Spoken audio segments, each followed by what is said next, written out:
The হিয়ার্সের তৃতীয় পর্বের শুরুতে আমরা দেখি ওরা দুজনে দৌড়াতে দৌড়াতে সিনেমা হলে গিয়েছিল।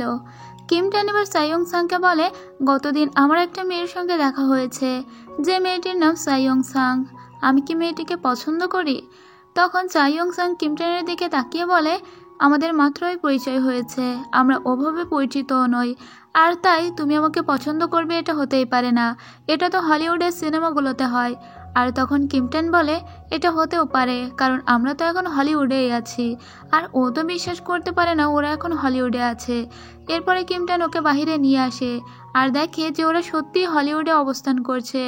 এখন এটা দেখে তো অনেক বেশি হ্যাপি হয়ে যায় সাইয়ং সাং, কারণ ওর অনেক দিনের স্বপ্ন ছিল হলিউডে যাওয়ার, মানে কাছ থেকে হলিউড দেখার। ও বলে, তবে এটা যতটা কাছে মনে হচ্ছে ততটা কাছে নয়, তাই না? আর তখন কিম ট্যান বলে, এটা তোমার ধারণার থেকেও অনেক দূরে, তবে তুমি যদি চাও আমি তোমাকে কালকে ওখানে নিয়ে যাব। তখন ও বলে, আমি কালকে না বরং আজকে এখান থেকে ফিরে যাচ্ছি।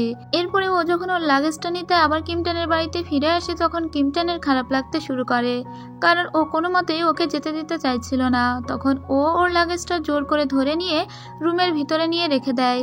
আর এবার ও আবারও ওর বাড়ির ভিতরে চলে আসে। কিম ট্যান দেখে যে ওর বন্ধু মানে সাইয়ং সাং এর বন্ধু রিপ্লাই করেছে, কিন্তু কিম ট্যান এটা সাইয়ং সাংকে জানায় না, কারণ ও এখন ওকে এখান থেকে যেতে দিতে চাইছিল না। এরপরে সাইয়ং সাং যখন ওর লাগেজটা নিতে যায়, ও সাইয়ং সাংকে বলে, আমি এখন শাওয়ার নিতে যাচ্ছি, তোমার যদি সাহস থাকে তবে তুমি আমার ঘর থেকে লাগেজটা নিয়ে যাও। এটা বলে ও উপরে উঠে যায়। কিন্তু ঘরে যাওয়ার পরে ওর একজন সেক্রেটারি ওকে ফোন দেয়। ওর বাবার এই সেক্রেটারি ওকে বলে যে তোমার ভাই আগামীকালে আমেরিকা যাবে, তুমি চাইলে তার সঙ্গে দেখা করতে পারো। আর যে লোকটার সঙ্গে ও কথা বলেছে ও লোকটাই হলো সানইয়ং এর বাবা, তার মানে এর যে বন্ধু ওরই বাবা। তো ও এখন সাইয়ং সাংকে বলে, আমাকে একটা জায়গায় যেতে হবে, তুমি এখানেই থাকো। কিন্তু তার কিছুক্ষণ পরে দেখে যে ওর এক বিদেশি বন্ধু এখানে এসেছে।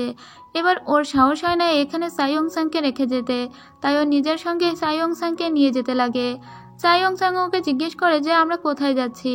ও বলে যে আমরা যেখানে যাচ্ছি গেলেই তুমি দেখতে পাবে। এরপরে সাইয়ং সাং ওকে বলে, আচ্ছা তুমি ওখানে কতক্ষণ থাকবে, মানে আমি এখানে কতক্ষণ ওয়েট করব। কিম ট্যান বলে, হয়তো আমি 5 মিনিটের ভিতরেই বের হয়ে আসবো, অথবা তার চেয়েও বেশি সময় লাগতে পারে। আর এখন ওর বড় ভাইকে আমাদের দেখানো হয়। ওর বড় ভাই যখন এখানে কিম ট্যানকে দেখে তখন ওর বড় ভাইয়ের মুখের হাসি গায়েব হয়ে যায়। ওর ভাইকে অনেক হাসতে হাসতে বলে, 3 বছর হয়ে গিয়েছে, দেখো আমি কত লম্বা হয়ে গিয়েছি। ওর ভাই বলে, 3 বছরে তুমি শুধু এইটুকু অর্জন করেছো? এবং ওর ভাই ওর সঙ্গে অনেক খারাপ করে কথা বলে, কিন্তু ওর ভাইয়ের সঙ্গে বারবার সুন্দর করে কথা বলতে যায়। তবে বোঝাই যাচ্ছিল ওর ভাই মোটেও কিম ট্যানকে সহ্যই করতে পারে না। তবে এই পৃথিবীতে কিম ট্যান ওর ভাইকে সব থেকে বেশি ভালোবাসে। ওরা দুই ভাই যখন কথা বলছিল ওখানে সাইয়ং সাং হাঁটতে হাঁটতে যায়, আর ও দূর থেকে ওদের কথোপকথন শুনে ফেলে। এরপরে ওর ভাই এখানে কিম ট্যানকে রেখে চলে যায়, আর ও কিম ট্যানকে গিয়ে বলে, তুমি ঠিক আছো? কিম ট্যান বলে, আমি ঠিক নেই। এরপরে ও এখান থেকে চলে আসে। গাড়িতে যেতে যেতে এখন সাইয়ং সাংকে কিম ট্যান বলে, তুমি যা শুনেছো তা সব কিছু ভুলে যাও। এরপরে ও বারবার সাইয়ং সাং এর দিকেই তাকাচ্ছিল, কারণ সাইয়ং সাং বলে, এমনিতেই তো সবকিছু ভুলেই যাব। এরপরে ওরা হঠাৎ করে দেখে রাস্তার উপরে কিছু পাথর পড়ে আছে, এর জন্য ওদের গাড়ি উল্টো দিকে ঘুরে যায়। আর এখন গাড়ি যেহেতু একটা অ্যাক্সিডেন্ট মতো হয়েছিল, গাড়ি থেকে অনেক তেল বেরিয়ে যায়। এই মুহূর্তে ওই গাড়িতে তেল না ভরলে বা গাড়ি ঠিক না করলে ওরা এখান থেকে কিভাবে ফিরবে? আর ওরা একদম প্রায় মরুভূমি, মানে চারপাশে কিছুই নেই এমন একটা জায়গায় এসে পড়েছিল। আর ওই গাড়িটা এতই দেবে গিয়েছিল যে পিছন থেকে সাইয়ং সাং অনেক ঠেলাঠেলি করেও সেটা তুলতে পারে না। এখন কিম ট্যান ওকে বলে, যেহেতু এখানে আর কোনো উপায় নেই তাই আমাদের কোনো হোটেল খুঁজতে হবে। সাইয়ং সাং এর খুব ভয় লাগছিল। ও বলে, এটা কেমন একটা হরর মুভির মতো হয়ে গেল না? আমার মনে হচ্ছে আমরা কোনো হরর মুভির মতো কোনো দৃশ্যে আটকে পড়েছি। এরপরে ওরা দুইজনে একটা মোটেলে আসে, এবং এখানে আসার পরে কিম ট্যান একটা রুম বুকিং করার পরে ও দেখতে পায় একটা মলে অনেকগুলো টি শার্টের দিকে তাকিয়ে আছে সাইয়ং সাং। ওভাবে সাইয়ং সাং এর ওই টি শার্টটা খুবই পছন্দ হয়েছে, তাই ও দুজনের জন্য দুটো টি শার্ট নিয়ে আসে, যে টি শার্টে লেখা ছিল আই লাভ ক্যালিফোর্নিয়া। আর তারপরে যেহেতু ওদের একটাই রুম ছিল, ও ওই রুমেই ওর নিজের ড্রেস পাল্টে নিয়ে বলে, তুমিও তোমার ড্রেস পাল্টে বাইরে এসো, কারণ আমাদের সারাদিনে কিছুই খাওয়া হয়নি। এরপরে ওরা দুইজন খাবার টেবিলে বসে। এখানে খেতে খেতে দুজনের ভিতরে গল্প করছিল। হঠাৎ করে সাইয়ং সাং একটু ভয় পেয়ে পড়েই যাচ্ছিল, আর তখন ওকে ধরে ফেলে কিম ট্যান। এতে সাইয়ং সাং অবাক হয়ে ওর দিকে তাকিয়ে থাকে। আর কিমটানও ওর দিকে কেমন করে একটা তাকিয়ে থাকে, কারণ কিমটান অলরেডি ওর প্রেমে পড়ে গিয়েছিল। এরপরে ওরা যখন রুমে আসে তখন সোফায় শোয়ার কথা বলে চাইয়ং সাং, আর বেডে শোবে কিমটান। কিমটান বলে তুমি সোফায় শোবে কেন? তখন ও বলে তুমি যে আমাকে এই রুমটা দিয়েছো এবং থাকার একটু জায়গা দিয়েছো এটাই আমার জন্য এনাফ। আর ও এটা বলেই ঘুমিয়ে যায়। এরপরে কিমটান বলে আমি জানি তুমি ঘুমাওনি, তুমি জেগে ওঠো, আমার একটা প্রশ্ন আসছে তোমার কাছে। তারপরে ও বলে কি প্রশ্ন? কিমটান বলে আমি তোমার ইন্টারনেট অ্যাকাউন্টে দেখেছি তুমি চাও জেগুক গ্রুপ মানে জেগুক কোম্পানির যেন ব্যাংক্রাপ্ট মানে দেউলিয়া হয়, কিন্তু কেন তুমি চাও যে ওই গ্রুপটা দেউলিয়া হয়ে যাক? ও তখন বলে আমার পার্সোনাল ম্যাটার আমি তোমাকে কেন বলবো। এরপরে কিমটান বলে ঠিক আছে, যতক্ষণ আমি না ঘুমাই ততক্ষণ তুমি বসে বসে আমাকে দেখবে, আমি না ঘুমানো পর্যন্ত তুমি ঘুমাবে না। কিন্তু ওর অনেক ঘুম পাচ্ছিল। কিমটানের কিন্তু একদমই ঘুম পাচ্ছিল না। কিমটান কিছুক্ষণ পরে দেখতে পায় যে ঝিমাচ্ছে বসে বসে চাইয়ং সাং, আর চাইয়ং সাং ঘুমে প্রায় পড়েই যাচ্ছিল। তখন ও গিয়ে চাইয়ং সাংকে ধরে ফেলে, আর উল্টো চাইয়ং সাং ঘুমাচ্ছিল ওটাই কিমটান বসে বসে দেখতে লাগে, মানে পুরাই উল্টো হয়ে গেল। এরপর দিন ওরা ওখান থেকে বের হয়ে সোজা যখন বাড়িতে চলে আসে তখন চাইয়ং সাং এখন কিমটানকে জিজ্ঞেস করে আমার বন্ধুকে কোনো মেসেজে রিপ্লাই করেছে, আমার আসলে ওর কাছে খুবই দরকার। তখন ও বলে যে না, সে কোনো রিপ্লাই করেনি, সে আসুক তারপরে তুমি যাবে। আর এরপরে দেখা যায় যে ওর বন্ধু এখানে চলে এসেছে। ও অবাক হয়ে যায় যে চানিয়ং এখানকার ঠিকানা কিভাবে পেল।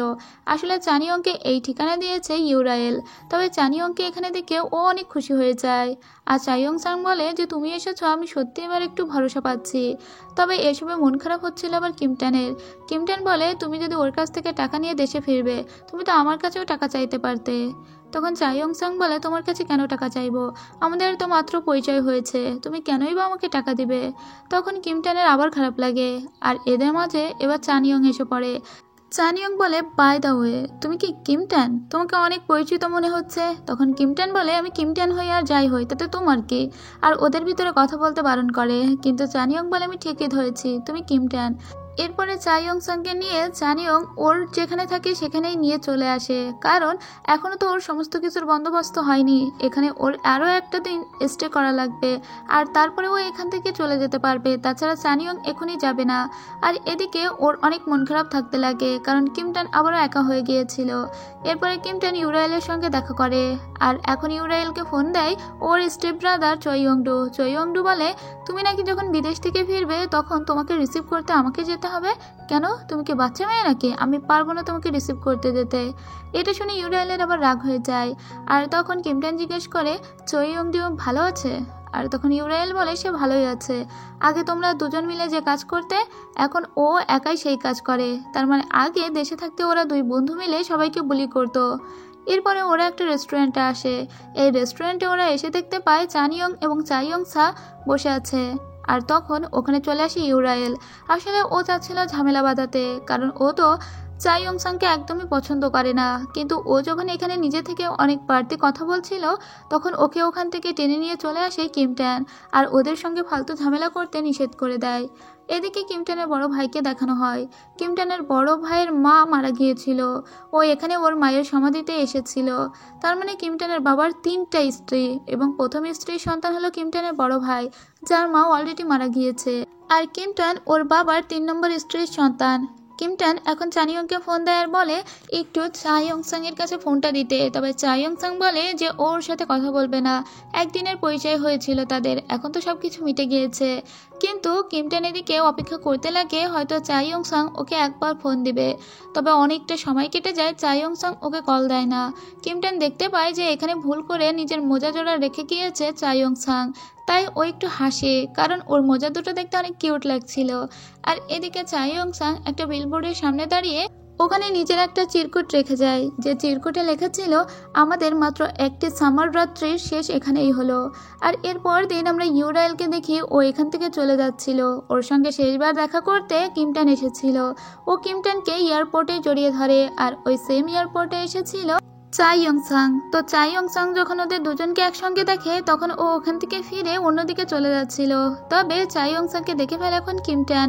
ও যখন চলে যাচ্ছিল কিমটান বলে, চাই ইয়ংসাং ঠিক ওখানেই দাঁড়াও, এবং চাই ইয়ংসাং ওর কথা শুনে ওখানে দাঁড়িয়ে পড়ে।